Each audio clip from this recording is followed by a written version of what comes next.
A film, City of the Dead,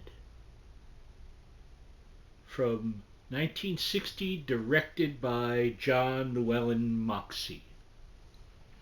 Lots to talk about here. All right, so most of you won't have heard of City of the Dead unless you're from England. Here in America, it came out 2 years later in '62 as Horror Hotel. Pardon me, a far more lurid name.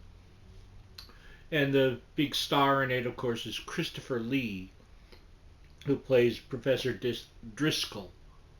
Pardon me, I made some notes that I really should put some glasses on for, so let's do that. Because I want to get all the names right.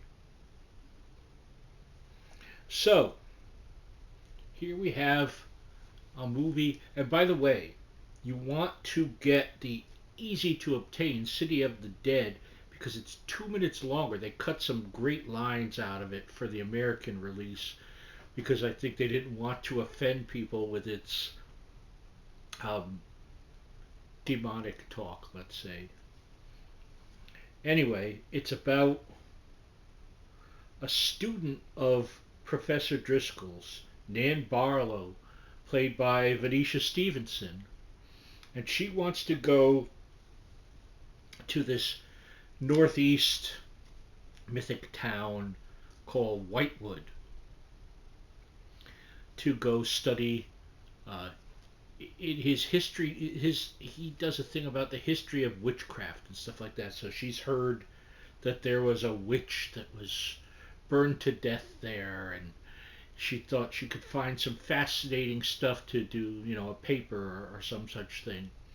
So against her boyfriend's better wishes, she goes there, and she meets interesting characters along the way, including Mrs. Newless, who runs the hotel in question, and is played by who played Mrs. Newless?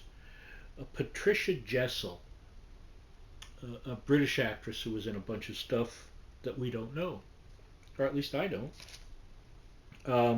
And Lottie the Mute, played by Ian Beach, and significantly Valentine Dyall as Jethro, an enigmatic and important character to the story, who, by the way, I didn't even know this until I looked it up.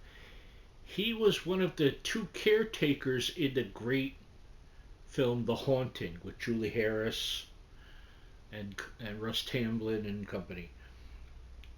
Brilliant film, brilliant film. But I never knew he was Jethro was the caretaker in a small role there in a significant film. So have I left anyone out?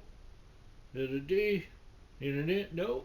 Those are the mains. There's other characters in there, obviously, but it's a good atmospheric, creepy horror film. And I watched it since I was a child, and it used to just engage me and scare the crap out of me. It doesn't scare the crap out of me anymore, but it's a very good film. And well cast, very well acted. Um, Moxie did a great job directing, and however they did their fog, there's lots of it in the film, and um, great sets. I think it was done at Pinewood over in England, and wonderful. Christopher Lee is truly compelling in it.